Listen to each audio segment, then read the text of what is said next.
युवाम की इस walk up class में आप सभी विद्यार्थियों का पुनः स्वागत। और आज हम लोग प्रतियोगी परीक्षाओं के दृष्टिकोण से एक अन्य महत्वपूर्ण शब्द सीखने जा रहे हैं।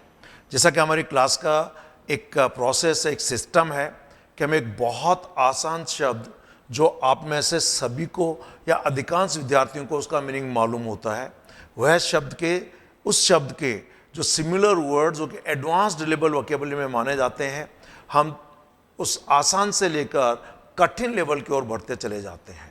तो आज का हमारी इस क्लास का जो शब्द है वह शब्द है सैड। और ये सैड शब्द आप सभी ने सुना हुआ होगा कि हम जब कहते हैं उदास, दुखी, निराश, सो इस तरीके के उदास से संबंधित जो अन्य मीनिंग निकलते हैं वो सब इसमें माने जाते हैं। तो ये एक बेसिक लेवल वर्ड है और लगभग आप सभी विद्यार्थियों को या सभी को ये आता ही है, ये मान के चलिए। प्रतियोगी परीक्षाओं में इसके जो सिनोनिम है, जो सिमिलर वर्ड है, जो पहले कई बार पूछे जा चुके हैं और आगे पूछे जाने के चांस होते हैं, वे सभी शब्द अभी हम यहाँ पर देख रहे हैं।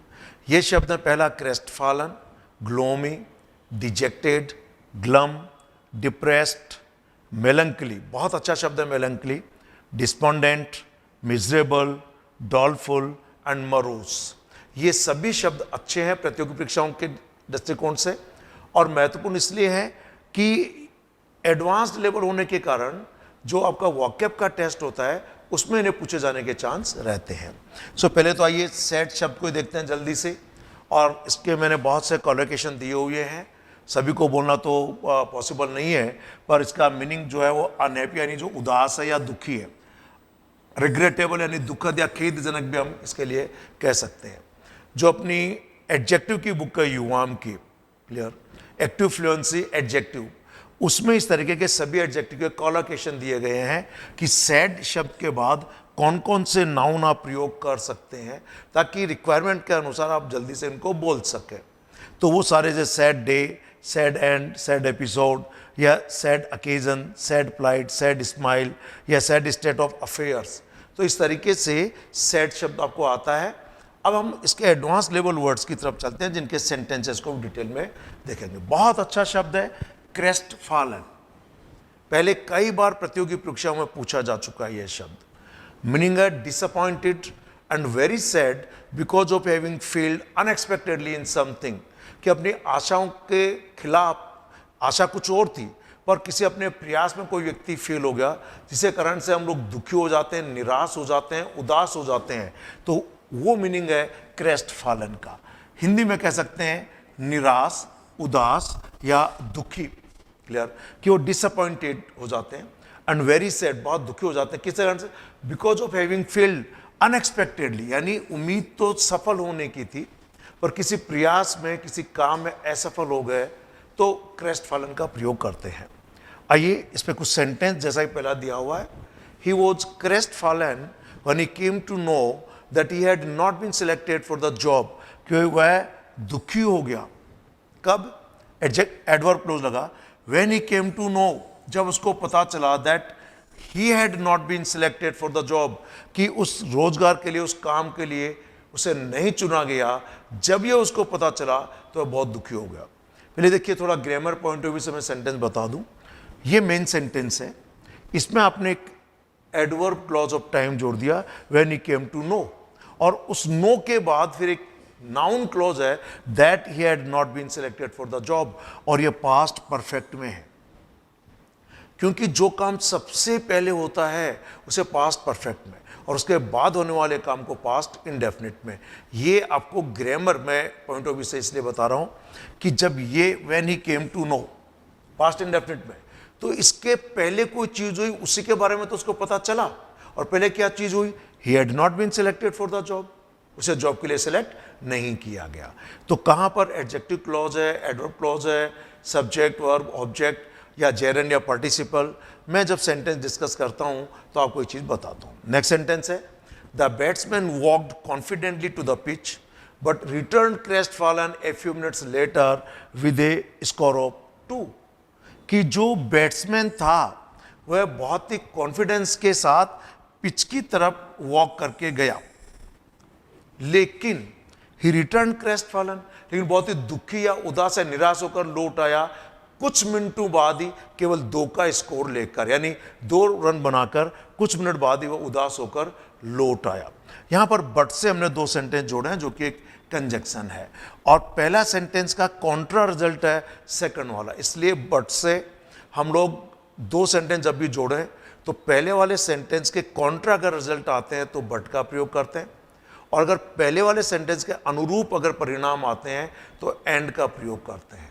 ये ग्रामर का जो अपनी युवाम की ग्रामर बुक है और जो कॉमन एरर का सेक्शन है उसके अंदर अपने कंजक्शन का पहला रूल ही है जो बहुत बार कॉम्पिटिटिव एग्जामिनेशंस में भी पूछा जा चुका है। So when I teach you vocabulary here, I also discuss very important points of grammar as well as pronunciation. So you please pay your full attention to the class or to the thing which I am teaching you. Clear? Okay. Come on to the next word. So crestfallen is another good word for your competitive examination. और अगला शब्द है dejected. ये डिजेक्ट का past participle है, जैसे कि disappoint का मतलब निराश करना होता है, और इसको थर्ड फॉर्म में कर दिया तो डिसअपॉइंटेड यानी निराश, हताश, उदास, ऐसे डिजेक्टेड। क्लियर?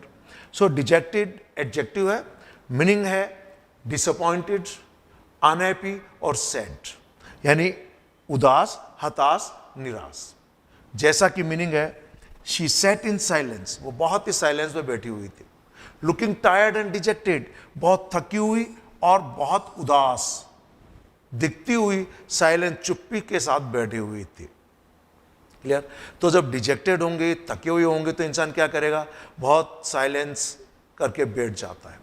नेक्स्ट सेंटेंस है he looked very dejected when he was told that he was not selected for the job. वह बहुत ही निराश दिखा। कब? व्हेन ही वाज टोल्ड, जब उसको बताया that he was not selected for the job, कि उसे जॉब के लिए सिलेक्ट नहीं किया गया।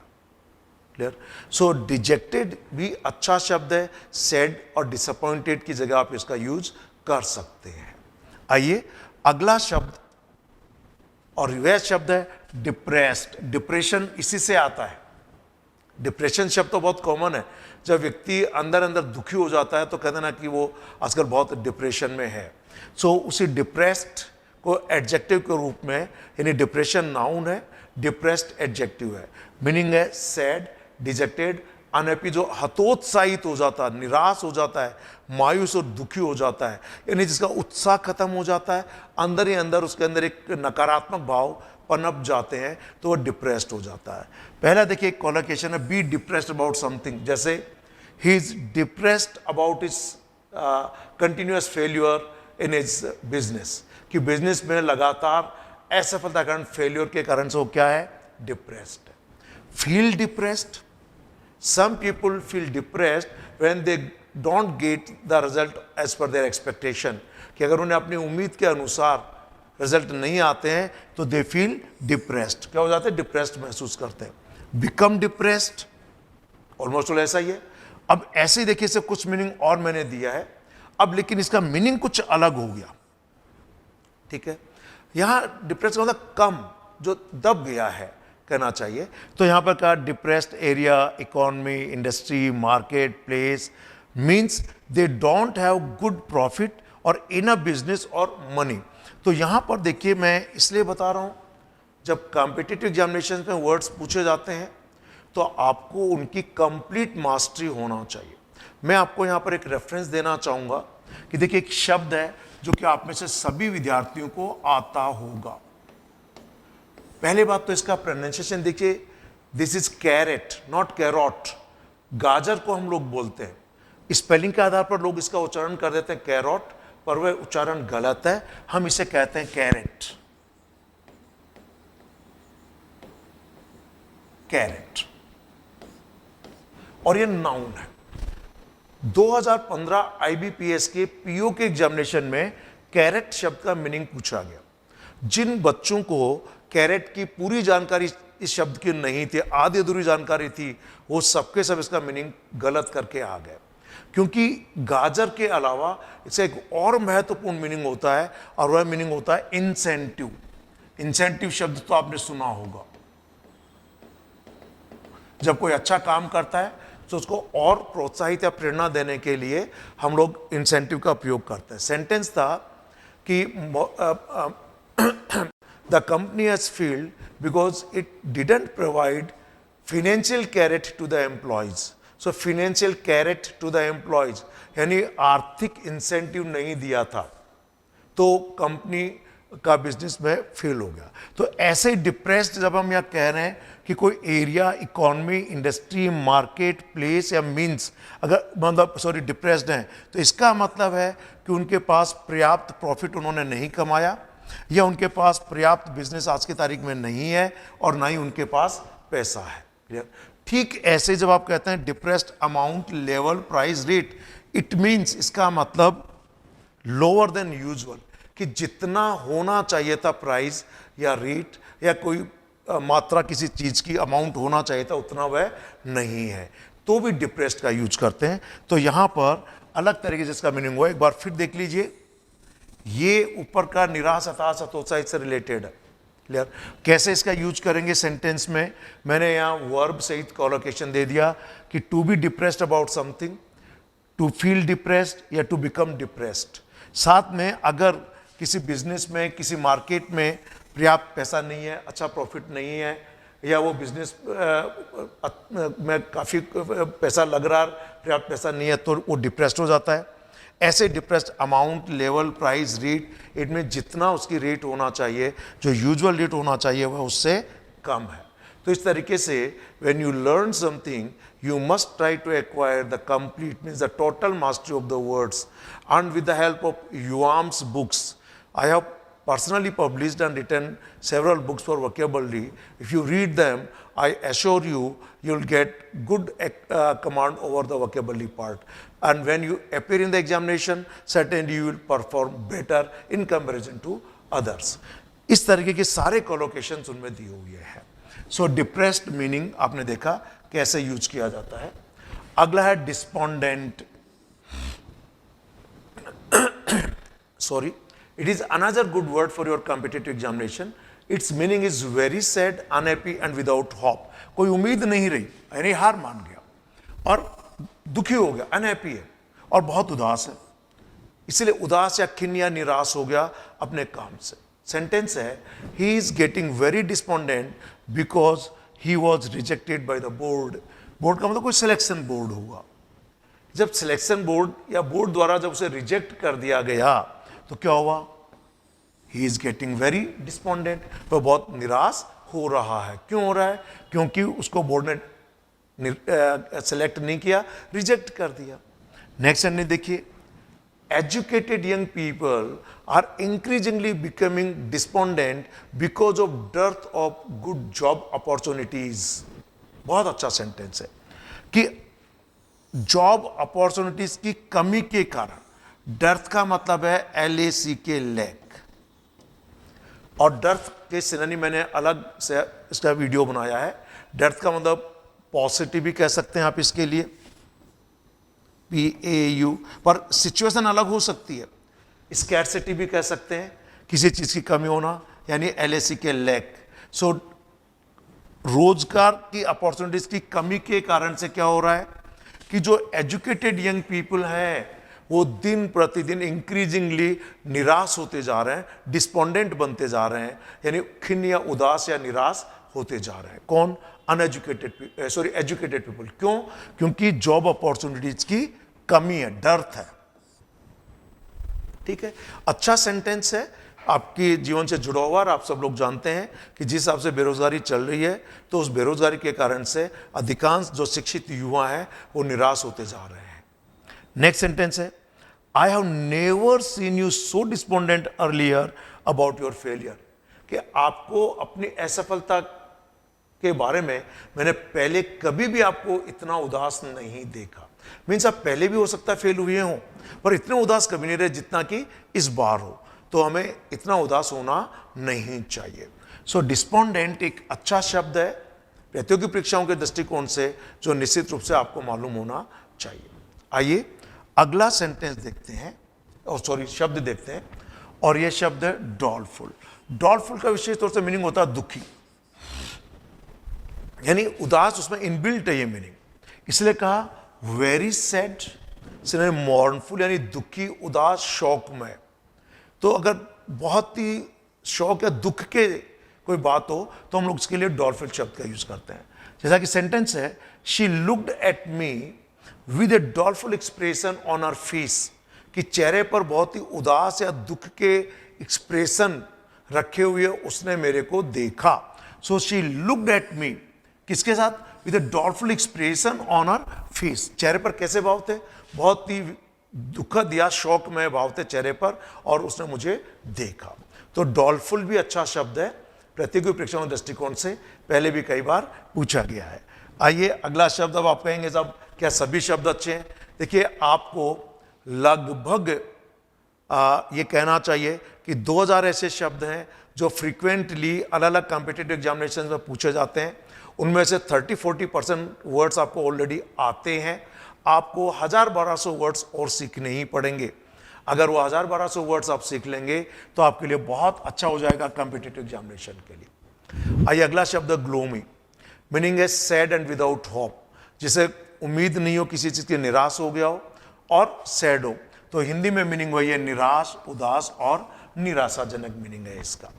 सेंटेंस देखिए, after failure in the exam she had a gloomy expression on her face, कि परीक्षा में फेल होने के बाद उसके चेहरे पर कैसे एक्सप्रेशन थे?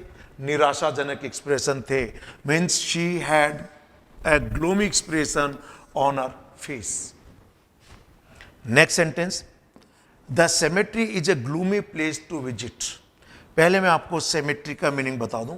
सेमेट्री का मतलब होता है कब्रिस्तान, जहां पर मुर्दों को दफनाया जाता है, दैट इज कॉल्ड सेमेट्री।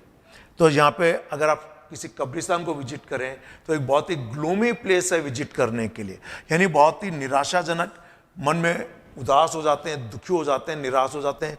क्यों? कि वहां पर डेड बॉडीज को दफनाया जाता है। ठीक।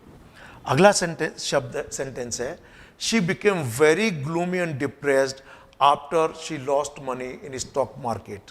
कि स्टॉक मार्केट का मतलब जैसे सामान्य भाषा में हम लोग कहते हैं ना शेयर मार्केट, कि स्टॉक मार्केट में पैसा खो देने के बाद वो बहुत ही डिप्रेस्ड हो गई और ग्लूमी हो गई, यानी निराश हो गई, उदास हो गई, दुखी हो गई।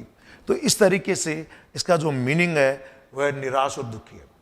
अगला इसका एक मीनिंग और है जो ये यहां पर दिया हुआ है, ये 2 नंबर इंपॉर्टेंट मीनिंग है, नियरली डार्क, ऑलमोस्ट ऑल अंधकार में जैसा अगर माहौल है तो उसे भी ग्लूमी कहते हैं। जैसे कि ग्लूमी रूम, इट मीन्स उसके अंदर काफी कुछ अंधेरा है, लगभग अंधेरा है। जैसे दिन में आपने खिड़कियां नहीं खोली, बंद कर दी, दरवाजे बंद कर दिया, खिड़कियां बंद कर दी, तो ऑलमोस्ट ऑल कमरे में क्या हो जाता है? अंधेरा जैसा हो जाता है। तो उसको भी हम लोग ग्लूमी कहते हैं। नेक्स्ट देखिए, gloomy atmosphere, clear, and A gloomy day. इनमें दोनों चीजें हैं, यानी दुखद वाला दिन भी और साथ में ऑलमोस्ट ऑल अंधकार में, यानी बहुत रोशनी जैसा दिन नहीं है, ऐसा इसका मीनिंग। सो ग्लूमी एक अच्छा शब्द है प्रतियोगी परीक्षाओं के हिसाब से। आइए अगला शब्द, और यह शब्द ग्लम, मीनिंग है सैड एंड अनहैप्पी, यानी दुखी भी है वह व्यक्ति और अनहैप्पी भी है। क्लियर, यानी उदास भी है और दुखी भी है। तो उदास और दुखी दोनों मीनिंग यहां पर है। और सेंटेंस देखिए, he became glum when he heard the news of his failure, कि वह सैड और अनहैप्पी हो गया, यानी उदास और दुखी हो गया। कब? ये टाइम क्लोज दिया हुआ है, जब उसने अपने फेल्यूर यानी असफलता का समाचार सुना तो वह दुखी हो गया, उदास हो गया। नेक्स्ट सेंटेंस है, there was glum silence in the house when the dead body arrived, कि जब डेड बॉडी आई तो उस मकान में क्या हो गया? एक दुख से भरा हुआ, उदासी से भरा हुआ साइलेंस हो गया। यानी जो साइलेंस थी वो बड़ी दुखद साइलेंस थी, बहुत ही निराशाजनक साइलेंस थी, बहुत उदासी वाली साइलेंस थी। As all of you know, if somebody's dead body arrives, then certainly the people sitting there will become very glum, उदास हो ही जाते हैं। ये आप सब लोग जानते हैं, क्योंकि किसी की मृत्यु का दुख हर किसी को होता है। So just you associate these words with the real situation of your life. This is the only way to keep the word for a longer period in your mind. आप इसको जैसा कुछ लोग बड़ा एक वाइल्ड या बहुत ही उटपटांग जैसा एसोसिएशन करके याद करने का तरीका बताते हैं. I don't believe in that. Clear? Because for last 40 years I have been teaching the student with full honesty. और यहां पर भी मैं ईमानदारी से आपको यह बताना चाहूंगा कि शॉर्टकट मत अपनाइए. शॉर्टकट्स में कई बार बहुत भारी नुकसान उठाना पड़ जाता है. इसलिए शब्दों को सही परिप्रेक्ष्य में सीखिए, सही संदर्भ में सीखिए. आपको ये शब्द लंबे समय तक काम आएंगे और साथ में डे टू डे लाइफ में इसको यूज कीजिए. कुछ न्यूज़पेपर पढ़िए. बहुत अच्छा शब्द मेलंकली. ये नाउन भी है और एडजेक्टिव भी है, दोनों मीनिंग है. जब नाउन में में इसका यूज करेंगे तो मीनिंग है a deep feeling of sadness, कि एक उदासी की बहुत ज्यादा अनुभूति या फीलिंग होना. उदासी या अवसाद से, डिप्रेशन का मतलब भी अवसाद होता है वैसे. एडजेक्टिव के रूप में वेरी सैड एंड अनहैप्पी, यानी बहुत ही दुखी और उदास और जो निराश है. तो मेलंकली के दो शब्द हैं. अक्सर न्यूज़पेपर्स में प्रतियोगी परीक्षाओं के दृष्टिकोण से एग्जाम में यूज होते रहते हैं. सेंटेंस देखिए.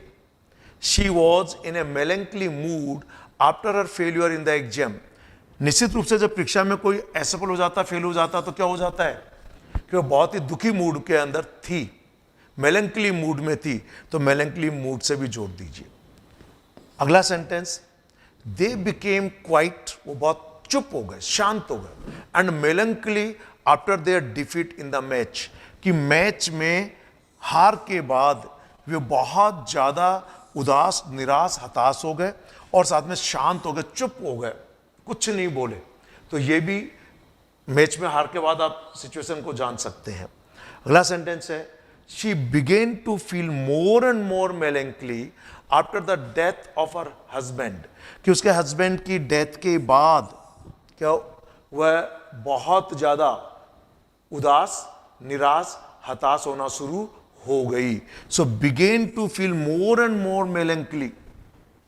सभी दुखद सिचुएशन के बाद जनरली ऐसी फीलिंग होती है. तो आप इसको जोड़ सकते हैं कुछ ऐसी चीजों से जो आपने पहले कभी सुनी हो या देखी हो, न्यूज़पेपर में पढ़ी हो. तो मेलंकली एक बहुत अच्छा शब्द है. आप प्रीवियस पेपर सोल्व करेंगे तो ये शब्द निश्चित रूप से आपको उसमें देखने के लिए मिलेंगे. नेक्स्ट शब्द आपके सामने, और यह शब्द मिजरेबल. मिजरेबल की 3 मीनिंग है जो मैं अभी आपको यहां पर बताना चाहूंगा. पहला मीनिंग है एक्सट्रीमली अनहैप्पी एंड अनकंफर्टेबल, कि अत्यधिक अनहैप्पी यानी दुखी, खुश नहीं है वह, और अनकंफर्टेबल है. क्लियर? यानी हम इसको सिचुएशन में जब देखते हैं तो कई बार इसका मीनिंग दयनीय जैसी स्थिति हो. क्यों? कि जिन परिस्थिति में कोई व्यक्ति रह रहा है वो कंफर्टेबल परिस्थितियां नहीं है, तो उसका जो रहने की स्टाइल क्या हो जाएगी? मिजरेबल हो जाएगी, यानी दयनीय स्थिति हो जाएगी. तो दयनीय भी दुखी से संबंधित ही मीनिंग है. सेंटेंस देखिए. If you don't cooperate with us you will make your life thoroughly miserable, कि अगर आप हमसे सहयोग नहीं करेंगे तो आप अपने जीवन को पूरी तरीके से दयनीय बना लेंगे. Again, this is not thoroughly, this is thoroughly. Next sentence. She feels lonely. Lonely का मतलब होता है अकेलापन, अकेला जो महसूस करता है ना, अकेलापन. So she feels lonely and miserable after her divorce, कि उसके डिवोर्स के बाद, तलाक के बाद वो बहुत ही दयनीय महसूस करने लग गई, दुखी महसूस करने लग गई, और साथ में अकेलापन, लॉनली स्टेज पर आ गई. तो लॉनली भी अच्छा शब्द है और साथ में मेलंकली भी बहुत अच्छा शब्द है. अगला सेंटेंस है. His plan to set up a new business was a miserable failure, कि जो नया बिजनेस सेट करने का उसका जो प्लान था वो क्या था? मिजरेबल फेल्यूर हो गया, यानी बहुत ही दुखी, निराश, हताश करने वाला फेल्यूर था, असफलता वाला था. आइए, जब व्यक्तियों के लिए इसका जो अन्य यूज है वह always complaining and bad tempered, जो हमेशा चिड़चिड़ा रहता है, हमेशा शिकायत करता रहता है और गुस्सा करता रहता है छोटी छोटी बात पर, तो बैड टेम्पर्ड है. बैड टेम्पर्ड के सिनोनिम में आपको अलग से वीडियो है जिसके अंदर बैड टेम्पर्ड, ग्रम्पी, ग्राउची जैसे शब्द मिलेंगे. आप उसको देखेंगे तो ये बहुत डिटेल में अच्छे शब्द हैं और प्रतियोगी परीक्षाओं में बैड टेम्पर्ड के सिमिलर वर्ड्स पहले कई बार पूछे जा चुके हैं. सेंटेंस है, he is a miserable man, he never speaks to me और एनीबडी एल्स, कि वो बहुत ही मिजरेबल यानी हमेशा कुड़कुड़ाता रहता है, क्लियर, शिकायत करता रहता है, मुझसे भी नहीं, कभी नहीं बोलता और किसी अन्य से भी नहीं बोलता। अब कुछ सिचुएशन है, causing unhappiness by being unpleasant, कोई चीज अनप्लेजेंट होने के कारण अनहैप्पीनेस यानी दुखदायी बन जाती है, तो वो चीज दुखदायक हो जाती है। तो इसके लिए भी एक सेंटेंस आप देखिए, और सेंटेंस आपके सामने, it was too wet and miserable day to go out for a walk, कि वॉक के लिए जाना ये बहुत ही जरा भारी बरसात अगर हो रही है, क्लियर, साथ में अगर जाएंगे तो वो मिजरेबल डे होगा, दुखदायी डे होगा, तो हमें नहीं जाना चाहिए। तो मिजरेबल एक अच्छा शब्द है, मीनिंग इसके कुछ ज़्यादा है, लेकिन आपको इसके मीनिंग आने चाहिए। CDS NDA जैसे एग्जाम में बहुत बार पहले भी पूछा गया है। अगला एक शब्द मरूस, अभी हाल ही में अगर प्रीवियस पेपर आप सॉल्व करेंगे तो ये मरूस शब्द आपको निश्चित रूप से मिलेगा।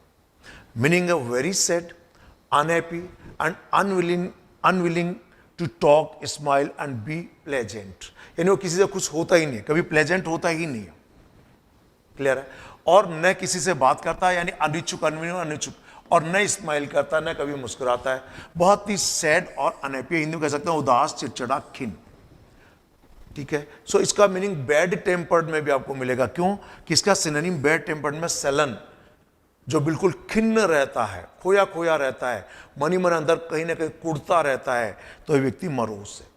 सेंटेंस है, he has become morose and withdrawn and doesn't talk to anyone after his failure in the exam, clear. देखिए, आप बैंक वगैरह से पैसे विड्रॉ करते हैं, उसी की थर्ड फॉर्म है विड्रॉन, जैसे बैंक से पैसा निकाल लेते हैं, ऐसे अपने आप ने समाज से अपने आप को निकालकर अलग कर लिया, एकांत में चले गए, यानी आपने समाज की सारी एक्टिविटी से अपने आप को विड्रॉ कर लिया, तो व्यक्ति विड्रॉन, इसलिए यहाँ यूज हुआ he has become morose and withdrawn, यानी वह बहुत ही चिड़चिड़ा, दुखी, उदास हो गया और अपने आप को सब चीजों से विड्रॉ कर लिया उसने, और कभी किसी से कोई बात नहीं करता है एग्जाम में फेल होने के बाद। Next sentence, why are you so morose and gloomy these days, what is depressing you, कि आजकल आप इतने ग्लूमी एंड मरोस क्यों हैं, अल्टीमेटली आपको क्या दुख दे रहा है, किस चीज से आप अवसाद में जा रहे हैं, व्हाट इज डिप्रेसिंग यू, बोलचाल के हिसाब से भी अच्छा सेंटेंस है। सो मरोस एक बहुत ही अच्छा शब्द है, ये यानी अच्छा शब्द का मतलब, वैसे तो देखिए ये सभी नेगेटिव मीनिंग देने वाले हैं, अच्छा इसलिए कह रहा हूं because it is this particular word, the other words we have just learned are really very important for examination point of view, clear. So एक बार के लिए मैं इन सभी शब्दों को रिपीट कर दूं, कौन कौन से शब्द अभी तक हमने सीखे हैं, और ये शब्द है जो कि सैड यानी उदास, निराश, खिन्न, हताश के लिए यूज किए, जिनमें शब्द हैं crestfallen, gloomy, dejected, glum, depressed, melancholy, despondent, miserable, doleful and morose. इनमें खास तौर से crestfallen, despondent, melancholy, and doleful and morose. These are the words which very frequently have been asked in previous examinations. हालांकि gloomy, glum, dejected and depressed generally आधे से ज़्यादा विद्यार्थियों को तो आता ही होगा। तो ये थे आज के हमारे शब्द, क्लियर। अब युवाम जो वकेब की क्लास चलाती है, हम ऐसे इंपॉर्टेंट वर्ड्स जो युवाम का ऑफिशियल यूट्यूब चैनल है युवाम गुरुकुल, उस पर भी अपलोड करते हैं। आप युवाम गुरुकुल को सब्सक्राइब कर दीजिए। भविष्य में इस तरीके के ग्रामर, वोकेबलरी या रीजनिंग, अर्थमेटिक को लेकर जो भी इंपॉर्टेंट वीडियोस या प्रीवियस क्वेश्चंस होते हैं उन्हें हम लोग अपलोड करते हैं ताकि उनको सीख सकें। अगर ये वीडियो आपके लिए इम्पॉर्टेंट है और आपको लगता है कि आपके दोस्तों को भी इसका फ़ायदा मिलेगा तो आप इसको शेयर भी कर सकते हैं। साथ में ये सभी वर्ड्स जो युवाम की हमारी बुक है हाई लेवल वोकेबलरी, इसमें अल्फ़ाबेटिकली ये शब्द दिए गए हैं और ये सभी हाई लेवल वोकेबलरी हैं जो कि पहले एग्जामिनेशन में बहुत बार पूछे गए और आगे भी पूछे जाने के चांस होते हैं। आप इसको स्टडी करें। अगर ये बुक आपके पास नहीं है तो आप हमारे यूट्यूब चैनल पर हमारे वेबसाइट पर जाकर इनको खरीदने का तरीका देख लीजिए और आप उसके मार्फत इसको खरीद भी सकते हैं। Thank you very much. Have a nice day.